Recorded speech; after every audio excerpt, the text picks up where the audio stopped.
Hello, I'm Dean Bork. I'm an associate professor in the Landscape Architecture program. If you're watching this video, you've probably already read the course description for the Interdisciplinary Research Planning and Design Studio that I'll be offering spring semester 2018. I'm excited about this project for a few reasons. One is I'm an avid fly fisherman and have been for a long time. Also, I have pretty extensive professional and academic background in park planning and recreation planning and design. Doctors Minte Kim and C.L. Bohannon, who are also in the Landscape Architecture program, are my co-principal investigators on this project. They'll be serving as guest consultants and critics during the spring studio as well. Dr. Kim is an expert in the application of ecological principles to environmental planning and design, and he is very familiar with related technologies, use of drones and total stations and GIS and the kinds of things that you might imagine go along with that. And Dr. Bohannon is an expert in methods that are used to engage the public in planning and design processes for projects such as these. So this video offers a bit more background on the Chattahoochee Water Trail planning project and some additional insights into our current students' progress during the fall semester. The focus of the studio is a project to create a concept plan for the Chattahoochee River National Water Trail. This is a project that's funded by the National Park Service and is located within the Chattahoochee River National Recreation Area in Georgia.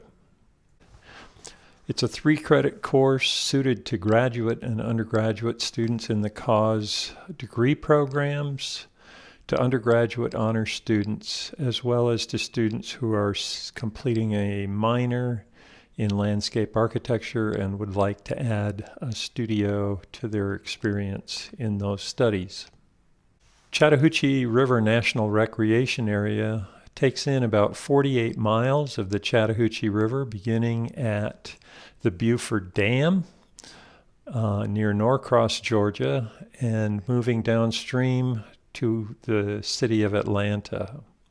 It flows through about 13 different local jurisdictions, 5 counties, and about 8 cities. Along the way, there are 15 land units owned and operated by the National Park Service. About 3.5 million people visit the National Recreation Area each year, and about 1 million of those are river users proper. What's interesting about the project is the urban context in contrast to the National Park Service as the managing agency. As you know, Atlanta is part of one of the major megapolitan regions in the United States that stretches from Raleigh, North Carolina to Atlanta along the I-85 corridor. And one of the most populated portions of that region is located in the area of the National Recreation Area near Atlanta. 4 of the top 5 counties in terms of population and population diversity in North Georgia are located in areas that are adjacent to the National Water Trail. Last August, Atlanta Magazine highlighted the Chattahoochee River, and the subtitle of that article was "How It Was Saved and Why It Is Still at Risk," by virtue of the fact that it never was really industrialized like many urban rivers, and the fact that it is now protected by virtue of its designation as a natural recreation area. It offers a great opportunity for escape from the city. There's exceptional biodiversity within the Chattahoochee River National Recreation Area. There is, as we said, opportunity for solitude.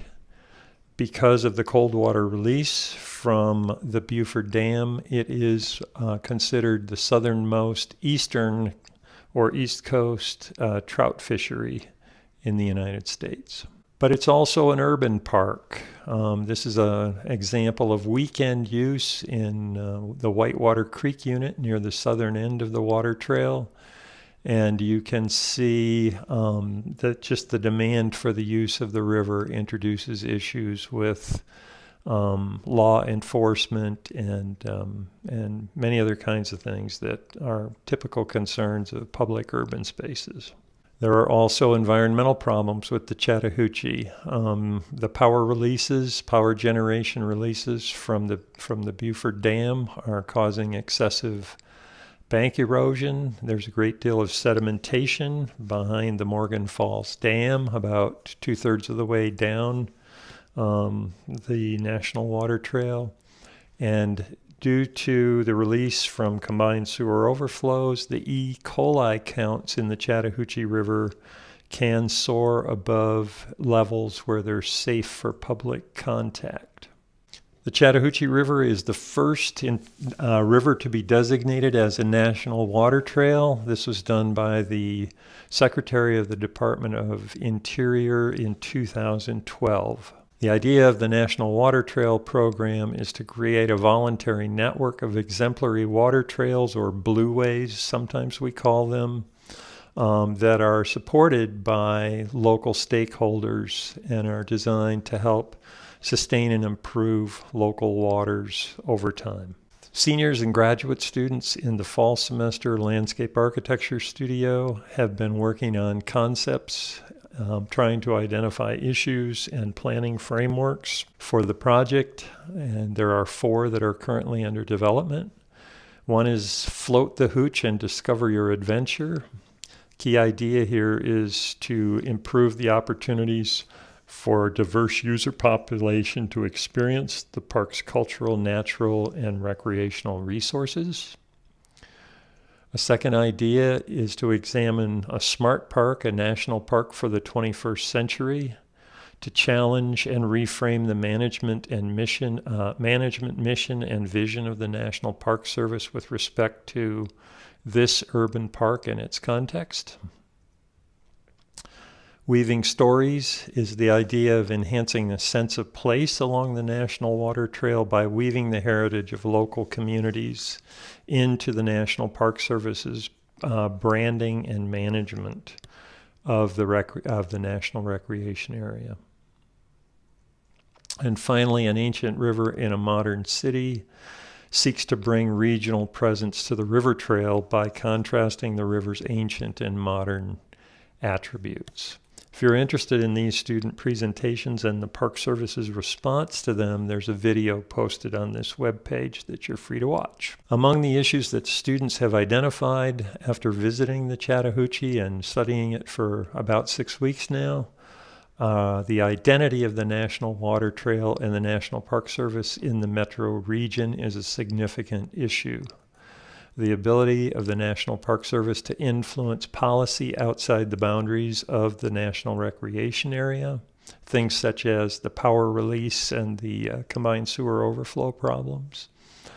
Adapting the traditional outlook of the National Park Service to the urbanizing region is an interesting problem and challenge that Park Service personnel themselves have acknowledged and are interested in and thinking about in a rigorous way. And finally, there's a rapidly shifting and competing set of user expectations, resulting just from the demographics of the urban population that surround the water trail and the National Recreation Area. So if you're interested in a project that addresses just a great variety of issues that have to do with the livability and sustainability of urban areas in the 21st century, we think this project offers opportunities for a wide range of investigations. And you can register for the course in any of 3 ways that's appropriate to you. There's an undergraduate landscape architecture number, an honors undergraduate number, as well as a graduate number. If you still have questions about whether the course is right for you, a good fit for your background and interests, just fire me an email. I'll be happy to correspond with you or to set up an appointment to answer any questions you might have. So thanks for watching. Bye-bye.